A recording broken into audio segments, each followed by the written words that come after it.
Hi மக்களே, நேற்றுக்கு என்னோட ஹஸ்பண்ட் வந்துட்டு மாம்பழம் வாங்கிட்டு வந்திருந்தாரா. மாம்பழத்தை பார்த்தோன்னே எனக்கு அதை சாப்பிடணும் போல இருந்துச்சு. என்ன பண்ணேன்னா டக்குன்னு ஒரு மாம்பழத்தை எடுத்து தண்ணியில் வாஷ் பண்ணிவிட்டு கொண்டு வந்து அரிஞ்சு கட் பண்ணி சாப்பிட ஆரம்பிச்சிட்டோம். எனக்கு எப்போல்லாம் மாம்பழம் வந்து சாப்பிட்றேனோ அப்போல்லாம் வந்துட்டு அந்த ஒரு ரைம்ஸ் தான் ஞாபகத்துக்கு வருமே. என்னதுன்னா, மாம்பழமா மாம்பழம், மல்கோவா மாம்பழம், இங்கே ஓடி வாருங்கள், பங்கு போட்டு தின்னலாம்.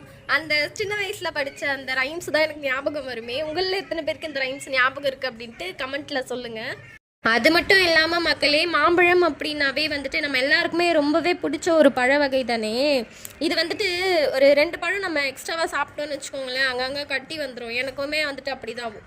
2 பழம் கூட வேணாம், நான் வந்துட்டு ஒரு பழத்தை ஒரே ஆளாக முழுசாக வெட்டி சாப்பிட்டேன் அப்படின்னாவே எனக்கு அங்கங்கே கட்டி வந்துடும். நடு நெத்தியில், நடு மூக்கில். ஐயோ, இந்த நடு நெத்தியில் நடு மூக்கிலலாம் கட்டி வந்துச்சுன்னா இருக்கும் பாருங்க வலி. அப்பா, ஃபைனலாக எங்கள் வீட்டு குட்டி லட்டுவுக்கு கீழே இருக்க அந்த தோலை வந்துட்டு சீவிட்டு வெறும் பழத்தை வச்சு கொடுத்தது தான் அவர் பயங்கர ஹாப்பியாக வாங்கி சாப்பிட ஆரம்பிச்சிட்டாரு. ஃபைனலாக நானுமே வந்துட்டு மாம்பழத்தை எடுத்து டேஸ்ட் பண்ணி பார்த்தேன். சூப்பராக இருந்துச்சு, தித்திப்பாக இருந்துச்சு. மாம்பழம் எனக்கு ரொம்பவே பிடிச்சிருந்துச்சு. உங்களுக்குமே வந்துட்டு மாம்பழம்னா பிடிக்குமா அப்படிங்கிறத மறக்காமல் கமெண்ட்டில் சொல்லுங்கள் ஃப்ரெண்ட்ஸ்.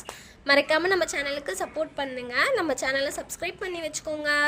லைக் பண்ணுங்கள், ஷேர் பண்ணுங்கள், கமெண்ட் பண்ணுங்கள். தேங்க்ஸ் ஃபார் வாட்சிங் மக்களே.